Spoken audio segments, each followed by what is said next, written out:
Hi, welcome to Apache Hadoop 3x course. I'm Abhishek Sakuja from UpDegree, and in this video we are going to look what is big data. Let's start with some data history. Talking about telestakes, which is going back 18,000 BC. At that time, this was the measure that people used to do to calculate the data. And then after that, it came abacus, which is still used in many of the schools and considered as one of the best measure to do a quick calculative mathematics. Then the Library of Alexandria until 48 AD, and it is considered as one of the biggest library at that point of time to have the history of that period. Statistics, that is the time which is 1663 when statistics was born. So we can think that statistics is really old. People who are working in business intelligence, they can see that it was started almost 150 years back, which is by R.M. Devins. He has actually created business intelligence in 1865. Then 1880 is the time when tabulating machine was created. Data storage came into existence in 19th century. Then 1965, it started with the large data centers because data was getting bigger, not that big what we are considering today, but at that time the data was bigger. So first time the data center came into existence in 1965. So RDB was invented by Edgar F. Codd in 1970. Internet was born in 1991, and in 1997 we had 12,000 petabytes of data. But what about after that? Let's see. That's the earlier ideas of big data. So when we started this big data hype actually got started maybe like 8 to 10 years before. Of course, before that the bigger companies were using this term, but not it is very common in the market. But if you see in this slide, in 1999 there was a book which is Assistance of Computing Machinery was created with has agenda to talk about visually exploring GB datasets in real time. So if you can think like at that time in 1999 they started thinking about real-time data, plus they're also talking about GB of datasets. GB considering today is very low, but in 1991 it's still a significant amount of data to process. Then in 2000 it was said that every human was estimated to generate 250 MB on Earth, which requires roughly 1.5 billion GB of storage. That's huge in 2000. 2011, this was the time when big data term was coined, and it was Doug Lenny, the analyst at Gartner, who said that the big data is there and it has three characteristics into it: volume, velocity, and variety. But however, the big data main hype word came into existence in 2005, and then it came to know that it actually been coined in 2001. 2005 was the time when a consumer were given power to create the content online. That was the emergence of Web 2.0, and this was the time when Hadoop was born. 2008, the world's server processed around 9.57 zettabytes of information, which is like 12 GB per human hour. That's huge. And 2009, every US company with over 1,000 employees stores around 200 terabytes of data. 2010, Eric Schmidt said like whatever we are generating these days, like within 2 days what we are generating, we have actually generated this amount of data from the human civilization to the year 2003. And 2011 to 2013 was a major breakthrough when Hadoop 1x and 2x was released, because the big data, because people started talking about data, volume, velocity, variety, and then the Hadoop distributors came into market. Apache becomes very versatile in giving the releases. So that was the major time when 2011 and 2013 the Hadoop 1x and 2x were released.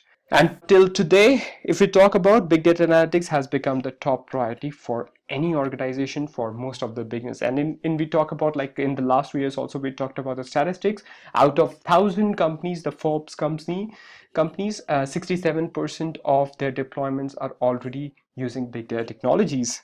So data is everywhere. Whenever we talk about different companies, different use case data, we can find everywhere. Let's talk about some of the use case over here. NYSE, that one of the biggest stock exchange, that's New York Stock Exchange in the world, which generates or trades 300 terabytes of data per day. Walmart trades around 40 petabytes of data per day. If you see the next one with the Southwest Airline, which is considered as one of the biggest airline in United States, which generates 256 petabyte of data in every day. Some people you may have a question like, how consumer data where they buy the tickets or you give the preference, how it can be 256 petabytes of data. We are not just talking about the data that has been generated related to tickets or the flights that have been taken off. There are lots of aspects, there are lots of labels, there are lots of features are attached to the data that has been collected by the airlines.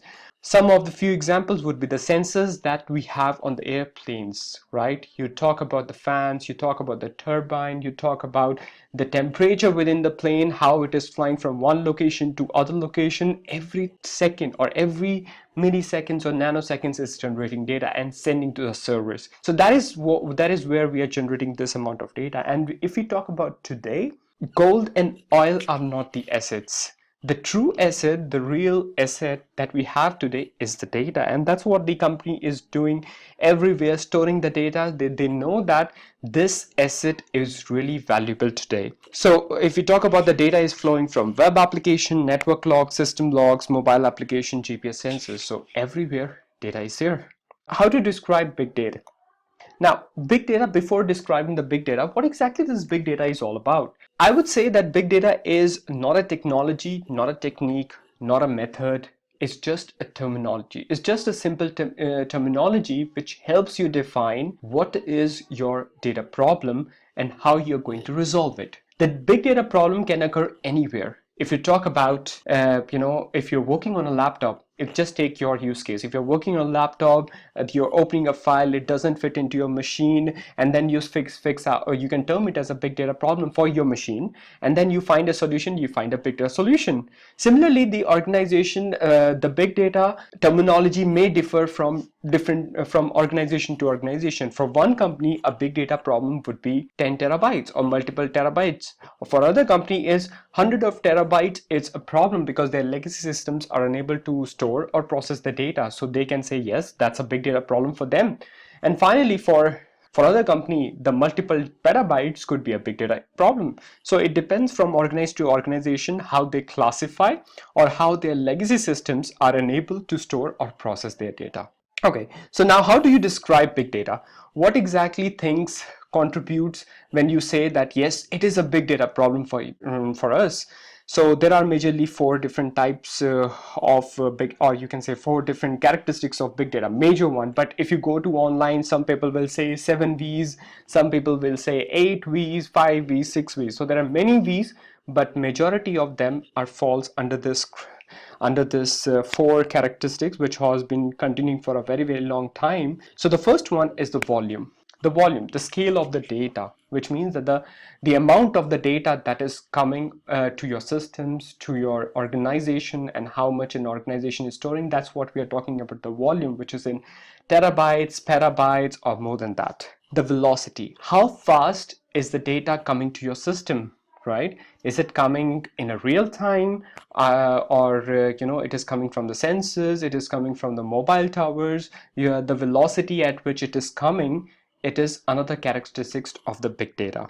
Variety, the forms of the data, like structured, semi-structured, unstructured. That's what we are talking about, the different forms of data. The data may be an image, the data may be a video from where you need to get the information, say about like you're working in an industry where you need to color your pictures, like which is in the background, or you want to color a movie which was initially published in black and white. So that is also a form of data, and how do you process it? So the variety of the data is also makes sense. Then the veracity, uncertainty of the data, or you say that, when you use volume, when you use variety and velocity, if you are not able to solve the issue that the big data is processing with volume, variety, and velocity, you say, I'm able to get everything into my system.